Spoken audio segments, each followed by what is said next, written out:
Happy Friday to you. I'm Chris Wiley. You're listening to and watching the Wiley Report. I haven't done the Wiley Report in quite a long time, possibly because I've been busy with just life is life and vacation.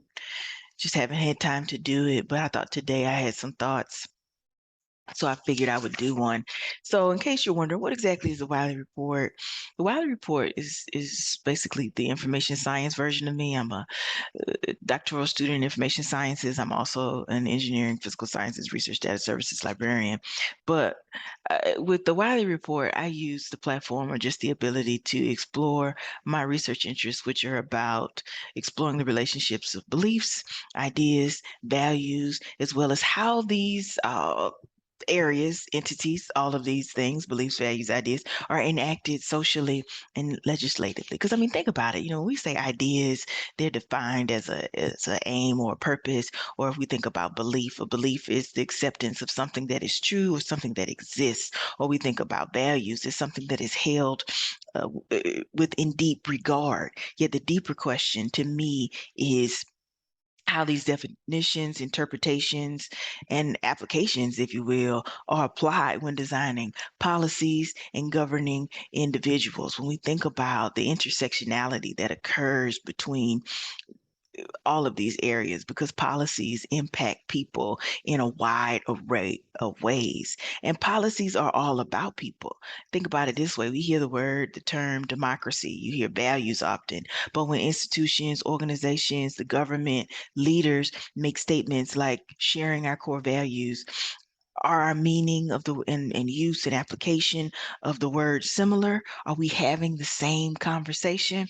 So I'm always interested in exploring how this shows up in everyday life. Yesterday, many of us read or have been following perhaps or seeing the experience in these social streets that Brittney Griner, the American basketball player, was sentenced to 9 years after being accused by Russian prosecutors of trying to smuggle less than 1 gram of cannabis oil in her luggage.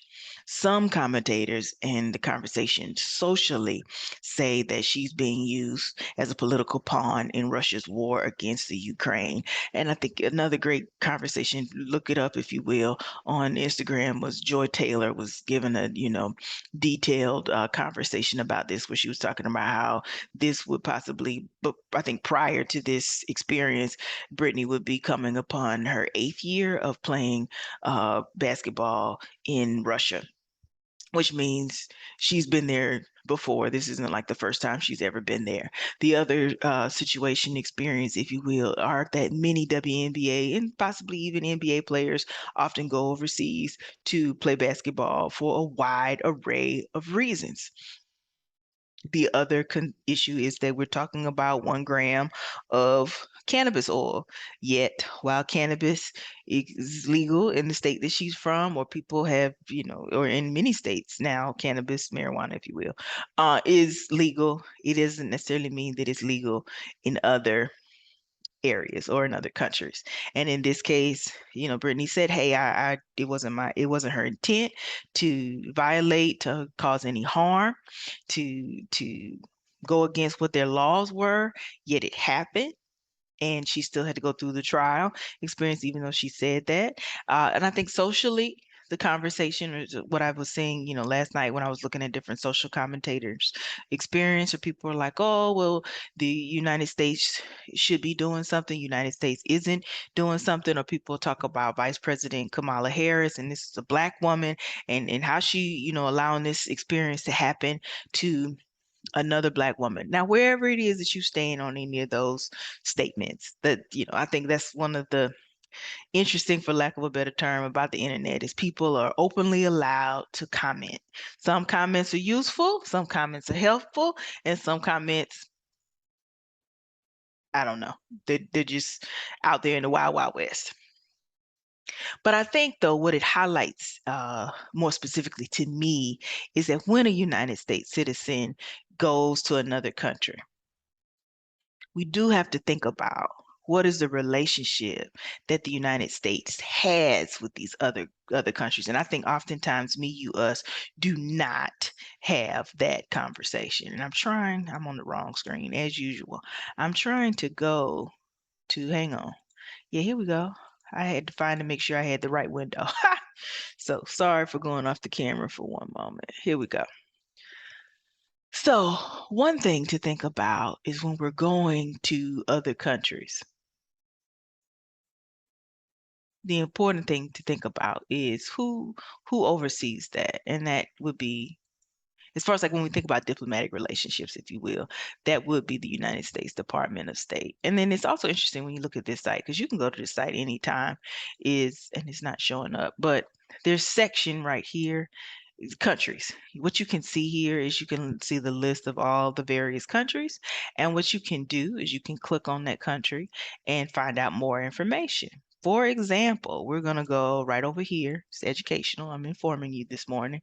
And you can find out about information about that particular country. Now, I think in most uh, everyday citizens prior to COVID, and maybe even now, because people are traveling, not necessarily to Russia, but people are traveling. Most people are in this section, and I don't have a highlighter, but there's a section on this site that says international travel information, what you need to know before you go, visas, embassy, consulate, locations, vaccinations, and etc.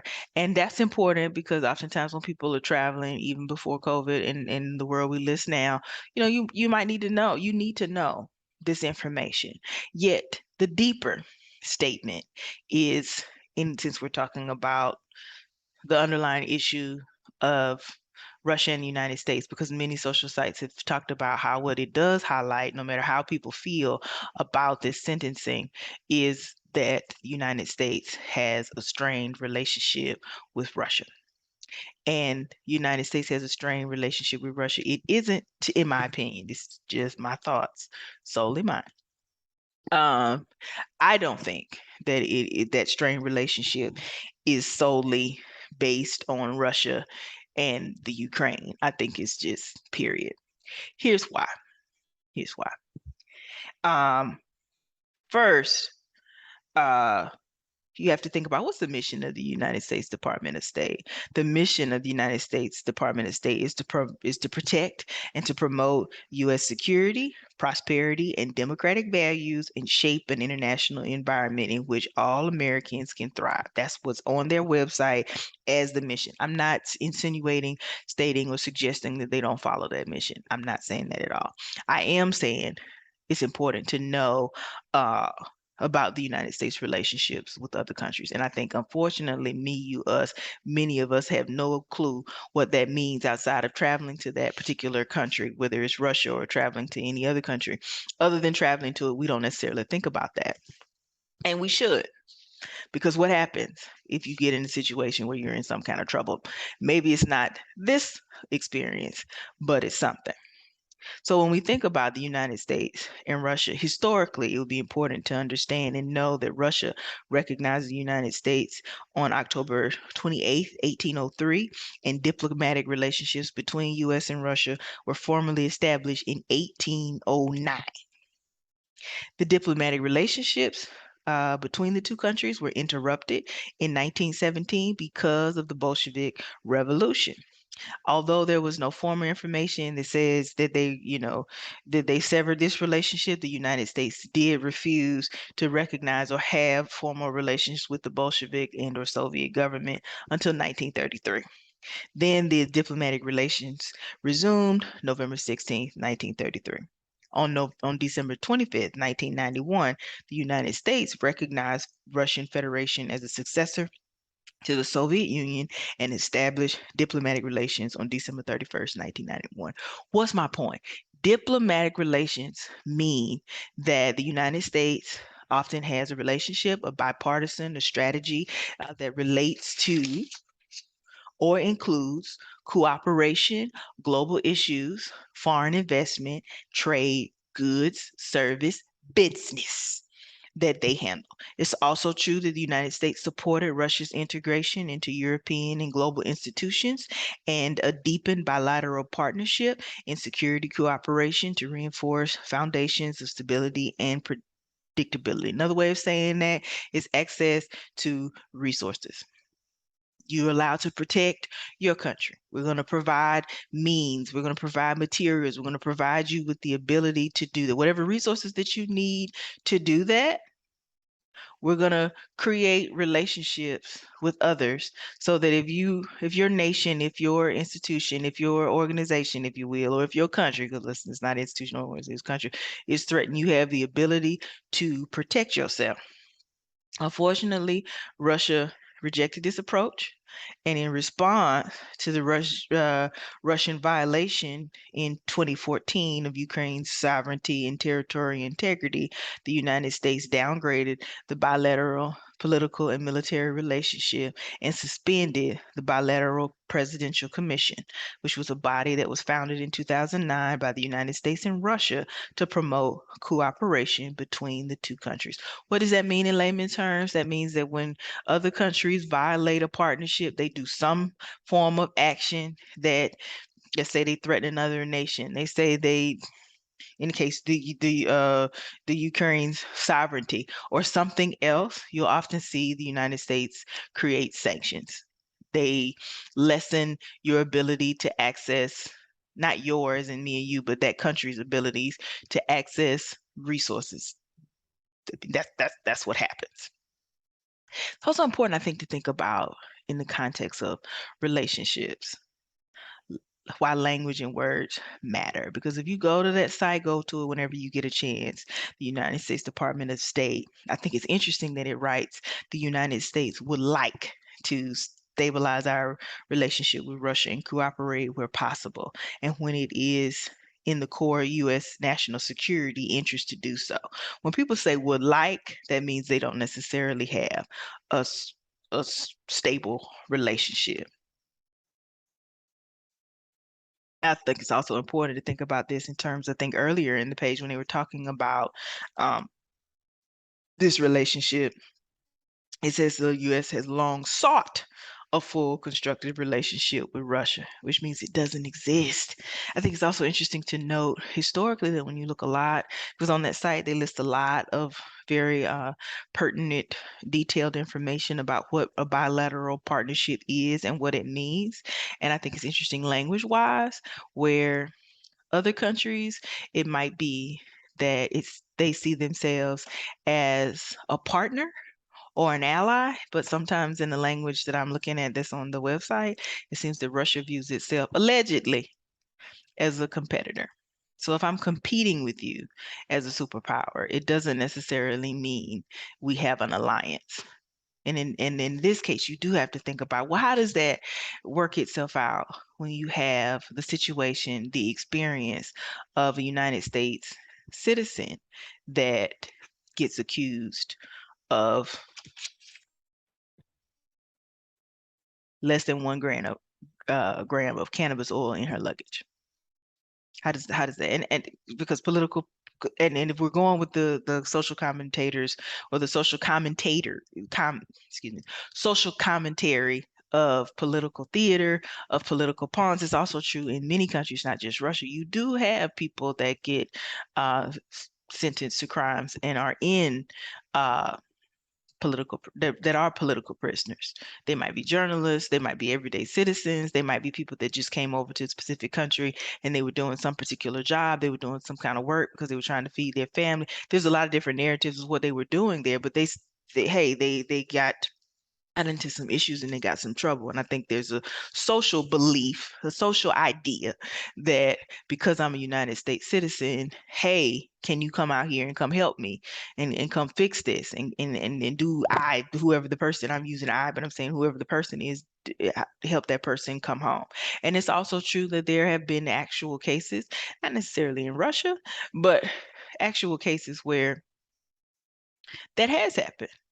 Now, sometimes it felt like it was suddenly, and I think socially, the only justifiable thing that people are really interested in saying, especially the people that feel that it's unjust, and I do believe it's unjust. I do believe it's unfair. I do believe it's some fraganaga.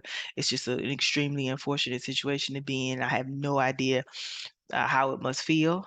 Just even talking about it, it feels like one of those conversations where you were powerless to to really fix it, and you really would wish that there was something that you could say or some way you could to gather resources in order to make this not be so. Because when we have the deeper conversation of what fairness, uh, what justice looks like, in my mind, heart and spirit, it is not just a conversation that's justice for just people that are in the United States or justice for just experiences in the United States, but it's justice, period. So if you're in trouble anywhere, you should be able to uh, come home. That's just what I think.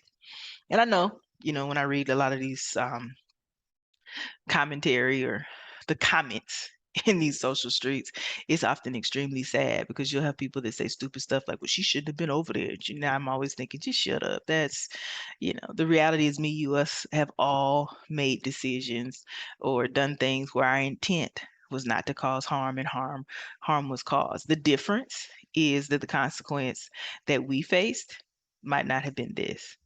But the issue isn't apples skin isn't comparative analysis. It's just, hey, people do make mistakes. People do things, and it wasn't their intent to cause any harm, but they still deserve fairness and justice, if you will. And so, in thinking about this, I think when people bring up or talk about, well, how this situation highlights the strained relationship of the United States and Russia, what they mean is, think about it this way: the United Kingdom is considered an ally to the United States or a strong partner or a country in which they have a great working relationship. So, in that context, it would mean if a United States citizen got into some level of trouble or issues or challenges, the alliance, the strength of the partnership gives a ground of negotiation opportunities. It doesn't necessarily mean the outcome will be different. It just means we have good ground to work on. But in this case, it's like, well, we have a straight relationship. So how will this really work? Because there's two other social conversations I've seen about this. One, Joy Taylor mentioned that in 2019 there was a woman that had 17 grams of marijuana that was convicted of intent to distribute, and she got a $250 fine and a 1 month and maybe served 1 month. I couldn't find, even though I went back and listened to her say that, I could not find any information that showed who that was. And it could be because I wasn't spelling the person's name right, but I didn't find that. And I here's what I also know, that in many times when we're looking at when people are convicted of things, sentencing, even in this United States, is not always comparative of apples to apples. We have seen people in the United States be convicted of the same thing, and the guidelines, the sentencing, what this person got and what that person got is not the same. I'm not saying it's right. I'm just saying this happens. So I was like, yeah, I understood when she said that, because that to me spoke to the argument of fairness or the argument of disparate treatment. It definitely spoke to that, but I didn't have any real detailed ability to find out more information in that. And, being the information scientist that I am, I'm like, I need to see that. Where did that happen? Or, I wanted to know as many details as possible. But I think ultimately my point is that it's important to think about rules, practices, policies, uh, governance, if you will, in other countries. And I think it's important to have these conversations socially about the relationships the United States has with other countries and what happens when you're a citizen that gets in trouble. Can they come in? And I often think it isn't the issue to me is often not could they come and get you? It's will they? And in some cases, it's a real statement. It's a real truth that some statements, based on the relationships that they have with other countries in negotiation, we've seen things turn out differently. And then other times we've seen things turn out far worse. And in other situations, you've seen fairness and justice not happen. I always tell you more than one thing can be true at the same time. And just because things are true does not mean that the things are what mutually exclusive. So just keep aware of that. But I just thought that was important to think about relationships in the United States and what it means in other countries and how these relationships, the manifestation of that, what does that mean when a citizen is involved in some kind of issue? How does that work out? And I think me, you, us, we don't necessarily think about that because it's not your situation. I mean, in my own life, I was thinking about I've been to the United Kingdom, I've been to British Columbia, and I've been to Italy and Beijing, part of research work in terms of conferences.